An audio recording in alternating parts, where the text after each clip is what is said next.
Hello friends, आप सबको शालू का नमस्कार। कैसे हैं आप सब? धीरे धीरे शालू की कहानी आगे बढ़ रही है। कल मैंने आपको कुछ डिप्रेशन के बारे में बताया, इसलिए बताया कि आप स्वस्थ रहें, मस्त रहें और चुस्त रहें। हमारी हेल्थ अपने हाथ में है। इस एक 8-10 दिन में कुछ ऐसे केसेस बार बार सुनने को मिल रही है और बार बार लोगों के फ़ोन भी आ रहे हैं कि डिप्रेशन के लिए क्या करना है, कैसे रहना है। और कुछ केसेस होने के बाद मुझे एहसास हुआ कि डिप्रेशन बहुत ही गंदी बीमारी है। तो मैंने कल आपको डिप्रेशन के बारे में कुछ बताया था, शायद आपको अच्छा लगा। आप ज़रूर और शेयर कीजिए। और भी कुछ क्वेश्चंस हैं तो मेरे को फ़ोन करके ज़रूर मेरे से पूछते रहिए और शालू से बात करते रहिए। आपको अच्छा लगेगा और सेटिस्फेक्शन हो जाएगा। तो अपना जीवन, भगवान ने हमें इतना सुंदर जीवन दिया है।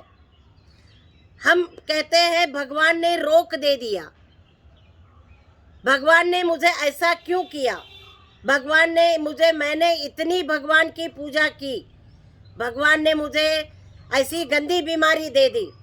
अरे भगवान कौन होता है बीमारी देने वाला, है ना? आप भी समझ रहे होंगे, भगवान ने तो हमें जीवन दिया है। अब इस जीवन को आप चाहे अच्छे से जिए या रोगग्रस्त जीवन जिए या बहुत अच्छे से स्वस्थ रह के जिए, ये सब हमारे अपने हाथ में है। तो जीवन भगवान ने दिया और उसको स्वस्थ रखना, सुंदर रखना, ये हमारे हाथ में है।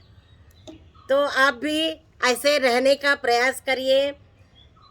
जीवन बहुत सुंदर है, लाइफ इज ब्यूटीफुल। हर एक पल, हर एक क्षण, हर एक घंटा, हर एक दिन और हर एक महीना, हर एक साल, आप जो क्षण आपको एंजॉय करने के लिए मिलता है उस क्षण को आप एंजॉय करिए। Each and every moment of your life is precious and lost time is never come again in your life. जो उम्र बीत गई बीत गई, जो क्षण बीत गया बीत गया। उसके लिए बाद में पछतावा नहीं होना चाहिए कि अरे मुझे उस समय ऐसे करना चाहिए था, मैंने नहीं किया। बहुत अभी 2 दिन पहले एक किसी के घर गई थी, उनके गैंग्रीन होके शुगर में उन्होंने केयरलेस किया और अपने दुकान के काम में बिजी रहे। बहुत ही सुंदर हैंडसम पर्सनालिटी, मुझे देख के हैरान हो गई कि मैं इतना हैंडसम आदमी है। और जब वो लंगड़ाते हुए आधी टांग कट गई है, जब वो मेरे सामने आए तो मुझे बहुत ही दुख हो गया, बहुत ही दुख हो गया। उन्होंने बताया कि मैंने अपने ऊपर ध्यान नहीं दिया मैडम, मेरी गलती हो गई, मैं अपने काम में व्यस्त रहा। और जब मैं डॉक्टर के पास गया तो डॉक्टर ने बोला कि इसका अभी कोई इलाज नहीं है, आप 6 महीने पहले या 1 साल पहले आप आते तो आप बिल्कुल स्वस्थ रहते। आपने अपने शरीर पर आपने केयरलेस किया और आपके साथ ऐसा हुआ। तो देखिए, आप शरीर को केयरलेस क्यों करते हो? 24 घंटे में 1 से 2 घंटा आप अपने लिए क्यों नहीं देते हो? दे सकते हो। आज देखिए, सुबह मैं किसी के घर आई हूँ, दामाद के घर, और मैंने सारा सुबह से योगा क्लास मेरी हो गई। तो मैं अपने आप को योगा करके यहीं पे उसी यूनिफॉर्म में मैंने आज का वीडियो बना रही हूँ। टाइम तो निकालना पड़ता है ना, टाइम हमारे लिए थोड़ी रुकता है, टाइम तो चलता रहता है, चलता रहता है, चलता रहता है। हम तो ये कह सकते हैं कि रुक जा रात वो ठहर जा रे चंदा, है ना? गाना है ना, ना रात रुकती है, ना चंदा रुकता है, ना सूरज रुकता है। ये नेचर है। नेचर के साथ साथ हमें अपने आप को बिजी रखना है, नेचर के साथ साथ हमें रहना है, अपने आप को स्वस्थ रखना है और बिजी रखना है। तो आप सबको मेरी यही विनती है कि आप स्वस्थ रहे और खुश रहे और हर एक पल को एंजॉय करते रहिए। तो उसके बाद मैं फिर से अपने रूटीन पे आ जाऊंगी। शालू ने क्या नहीं किया, उसको हेल्थ का जब कॉन्शियसनेस आ गई तो शालू ने भारतीय योग संस्थान की क्लास जोड़कर अपने आप को स्वस्थ रखने का प्रयास किया। शालू को पेंटिंग करने का मन किया।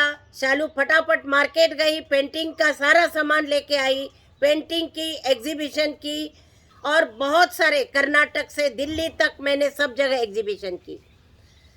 शालू को कोई स्कल्पचर मिल गया, उससे प्रेरणा मिल गई कि हाँ मेरे को भी लाइफ में स्कल्पचर करना चाहिए। तो मैं फटाफट पहाड़गंज गई रमन के साथ सारा मैंने मिट्टी उठा के ले आई और मैंने स्कल्पचर किया। कितना सुंदर स्कल्पचर और कितना उसमें मैं टाइम दे रही थी। स्कूल से मैं 2 बजे आके थोड़ा लाइट नाश्ता कर खाना खा के मैं तुरंत वो काम करने बैठ जाती थी। मुझे लगता था कि टाइम निकल रहा है। मेरे पति ने मेरे दिमाग में ये सारी बातें ऐसे डाली थी कि please do not waste time. यही मैंने आपको बताया, टाइम को वेस्ट मत करो। आज का दिन बीत गया तो बीत गया, कल दोबारा थोड़ी आएगा। फिर हम कहेंगे ओहो मुझे तो कल ये सारा काम करना था, मैंने किया ही नहीं। What is the use of that, है ना। तो आप हर एक क्षण को सोचते रहिए, लाइफ में डिसिप्लिन रखिए और अपने आप को स्वस्थ रखिए। तो शालू ने अभी फिर से स्कल्पचर बनाना शुरू किया। उसका दिलो दिमाग से उसने पूरा तन मन पूरा उसमें गया। मैं बैठी रहती थी, उसकी आंखें, बुद्धा का मैंने 4 फीट का स्कल्पचर बनाया। उसकी आंखें बनाती तो सारा टाइम मैं आंखें बनाने में ही लगी रहती थी, जब तक मुझे सेटिस्फेक्शन नहीं होता था कि हाँ बुद्धा की आंखों में बहुत प्यार है, बुद्धा की आंखें बहुत प्रेम उसमें नज़र आ रहा है, बहुत ही शांत उसमें बैठी हुई मूर्ति है। तो आंखों में जब तक मुझे सेटिस्फेक्शन नहीं हुआ मैं आंखें ही बना रही थी। लिप्स में स्माइल, हल्का सा स्माइल, चिक्स है, उसकी बॉडी है, उसके कपड़े है, ज्ञान मुद्रा में बैठा हुआ पोज है। तो पूरा मेरा ध्यान, अगर हम किसी में अपना ध्यान, क्या होता है ध्यान, ज़रूरी नहीं कि आप आंखें बंद करके बैठिए और ध्यान लगाइए। आप ऐसे बैठेंगे तो दिमाग में हजारों विचार आते रहते हैं। मनुष्य का स्वभाव चंचल होता है, दिमाग में कई तरह के विचार आते रहते हैं, लेकिन ये भी समाधि है, ये भी ध्यान लगाना है। किसी भी काम में आप अपना तन मन पूरा आप उसमें डेडिकेशन के साथ काम करोगे तो वो भी एक मन को स्वस्थ रखने के लिए। और ध्यान यही ध्यान है। आप किसी भी चीज़ में लगाइए, ध्यान से आपके मन में कोई बुरा विचार नहीं आएगा। किसी के बारे में कुछ सोचने के लिए आप मौका ही नहीं दे पाओगे। अपने आप को बहुत स्वस्थ रखोगे और वही खुशी चेहरे पे आएगी। आप करके देखिए, मैंने ये लाइफ में करके देखा है। स्कल्पचर्स बनाई बहुत सारी, और जब बुद्धा का स्कल्पचर मैंने बनाया तो अचानक मुरुगेंद्र स्वामी जी ये चित्रदुर्ग से दिल्ली आए। वो हमारे घर आए। देखिए, वो किसी के घर ज़्यादा जाते ही नहीं है, वो अचानक मेरे घर आए और वो बुद्धा का मूर्ति मैं बना रही थी, बहुत ही खुश हो गए। भगवान खुद चल के मेरे घर आए। आप भी मान रहे होंगे इस बात को। भगवान खुद चलकर मेरे घर में आए, मेरे स्टूडियो में आए जहाँ मैं काम कर रही थी, और उन्होंने इतने खुश हो गए मूर्ति देख के कि वाह बहुत सुंदर मूर्ति आप बना रहे हो। फिर मैंने तुरंत उनके हाथ से उस मूर्ति का इनॉग्रेशन किया। पूरी हो गई थी, थोड़ा थोड़ा फाइनल टच बाकी था। बाकी उनके हाथ से मैंने दिया जलाया, भगवान बुद्धा के आगे नमस्ते किए और बहुत ही उनको भी प्रणाम किया, दिल से उन्होंने मुझे धन्यवाद दिया। तो यही भगवान है, जहाँ आप अच्छा कर्म करोगे वही भगवान खुद चल के अपने पास आएंगे। आप कर्म करते जाइए, उसका फल अपने आप आपको मिलेगा, है ना।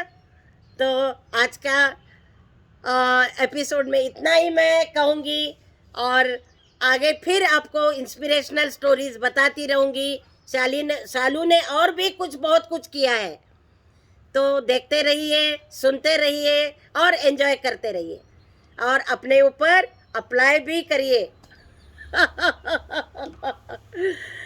थैंक यू, नमस्ते और धन्यवाद।